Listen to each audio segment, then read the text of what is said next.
ଯେବେ ବି ମୁଁ ତୁମକୁ କୁହେ କି ସର୍ବଦା ଖୁସି ରୁହ, ଏହାର ଅର୍ଥ ଏହା ନୁହେଁ ଯେ ତୁମେ କେବେ ବି ଦୁଃଖ ଅନୁଭବ କରିପାରିବ ନାହିଁ। ବେଳେବେଳେ ଦୁଃଖୀ ହେବା ଉଚିତ ଏବଂ ଏହା ମଧ୍ୟ ସ୍ୱାଭାବିକ ଅଟେ। ପ୍ରତ୍ୟେକ ମନୁଷ୍ୟ ମନରେ ଅନେକ ଭାବନା ଅଛି। ଜଣେ ଜାଣିବା ଉଚିତ ଯେ ସମସ୍ତ ଭାବନାକୁ କିପରି ଅନୁଭବ କରାଯାଏ।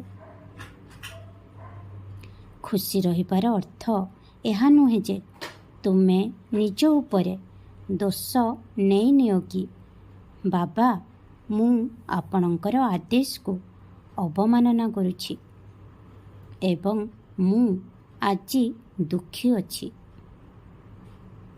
ପିଲାମାନେ ଯେତେବେଳେ ଦୁଃଖ ଅନୁଭବ କରିବ ତେବେ ତ ଯାଇ ଖୁସି ହେବାର ମହତ୍ତ୍ୱ ଜାଣିପାରିବ।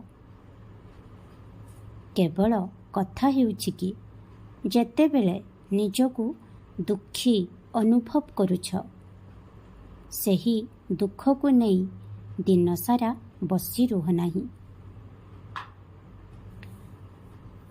ଯେବେ ମୁଁ ତୁମର ପ୍ରାର୍ଥନା ଅନୁସାରେ ତୁମକୁ କିଛି ଦେଇଥାଏ ତେବେ ମୁଁ ଦେଖେ ତୁମେ ବହୁତ ଖୁସି ହୋଇଥାଅ।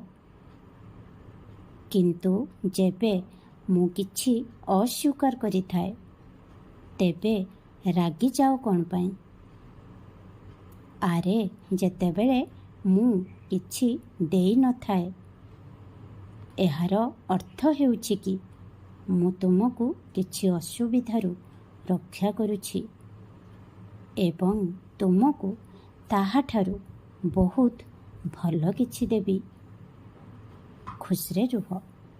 ଆଜି ମୁଁ ଚାଉଳରେ ତିଆରି କିଛି ରନ୍ଧା ଖାଦ୍ୟ ଖାଇବାକୁ ଚାହୁଁଛି।